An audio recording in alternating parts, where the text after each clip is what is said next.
La puissance de la parole. L'on dit, par tes paroles tu seras justifié, et par tes paroles tu seras condamné. Celui qui connaît le pouvoir de la parole fait très attention à sa conversation.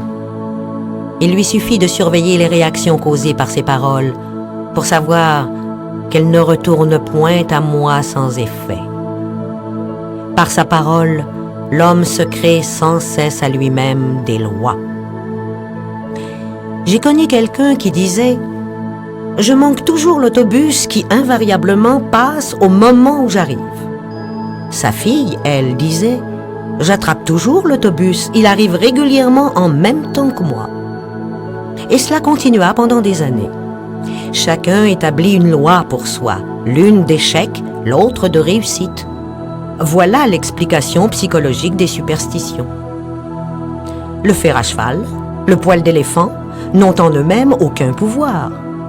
Mais la parole et la croyance qui affirment qu'ils portent bonheur créent un état d'optimisme dans le subconscient qui attire la chance. Pour ma part, je dois dire que j'ai mis longtemps à me débarrasser de l'idée qu'une certaine chose m'apportait toujours une désillusion. Si elle se présentait invariablement, une déception s'ensuivait. Je vis que le seul moyen d'amener un changement dans mon subconscient était d'affirmer « Il n'y a pas deux puissances, il n'y en a qu'une, Dieu. » Par conséquent, il n'y a pas de désillusion, et cette chose m'annonce une heureuse surprise. Aussitôt, je remarquai un changement et des plaisirs inattendus m'arrivèrent. Une fois que l'on a décidé de faire fi d'une appréhension, ce que l'on redoute est écarté. C'est la loi de la non-résistance que l'on comprend si peu. Quelqu'un a dit que le courage contient du génie et de la magie. Faites face sans crainte à une situation qui paraît menaçante et vous vous apercevrez qu'elle n'existe plus. Elle disparaît d'elle-même. Ainsi, les forces invisibles travaillent constamment pour l'homme qui, lui, tire toujours les ficelles sans le savoir. À cause de la puissance vibratoire des paroles, quoi que ce soit que nous disions, nous commençons à attirer vers nous ce qu'émettent nos paroles. Les personnes qui parlent continuellement de maladie, invariablement l'attirent. Un vieux dicton dit que l'homme ne se sert de sa parole que pour 3 desseins: guérir, bénir ou prospérer. Ce qu'un homme dit des autres, on le dira de lui. Et ce qu'il souhaite aux autres, il se le souhaite à lui-même.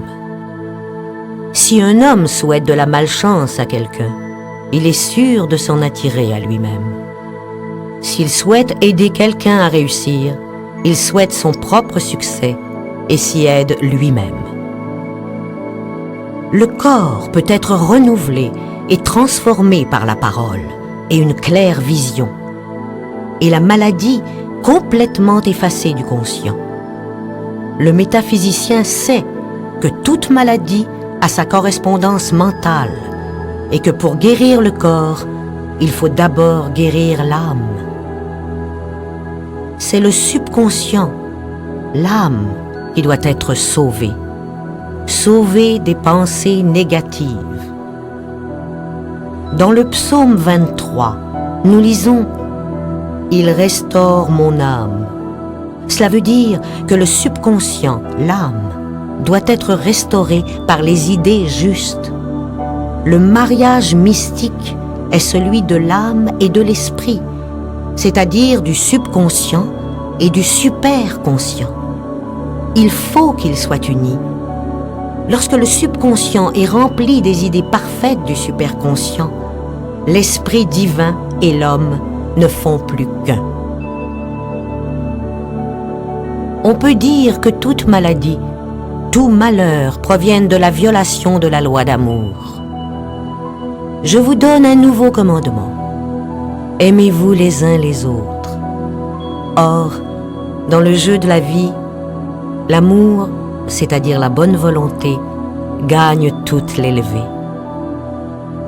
La critique continuelle produit souvent les rhumatismes, car les pensées inharmonieuses forment dans le sang des dépôts acides qui se localisent autour des articulations. Les tumeurs ont pour cause la jalousie, la haine, le refus de pardonner les offenses, la peur, etc. Chaque maladie ou malaise est créée par un état d'esprit de malaise. Je dis un jour à mes élèves, il ne s'agit pas de demander à quelqu'un « Qu'avez-vous ?» mais « Contre qui en avez-vous » Le refus du pardon des offenses est la cause la plus fréquente de la maladie. La sclérose des artères et du foie et les maladies des yeux en sont la conséquence. Des maux sans fin lui font cortège. Toute inharmonie extérieure indique une discorde mentale. L'extérieur est semblable à l'intérieur. Les seuls ennemis de l'homme résident en lui-même. Les ennemis de l'homme seront ceux de son propre intérieur. L'homme éclairé s'efforce de se perfectionner en servant son prochain. Il travaille sur lui-même, il apprend à envoyer à chacun des pensées positives. Le plus merveilleux, c'est que lorsqu'on respecte un être, celui-ci perd tout pouvoir de nous nuire. La bonne volonté produit une grande aura de protection autour de celui qui la cultive, et toute armée forgée contre lui sera sans effet. En d'autres termes, l'amour et la bonne volonté détruisent les ennemis qui sont en nous, et par conséquent, nous n'avons point d'ennemis à l'extérieur.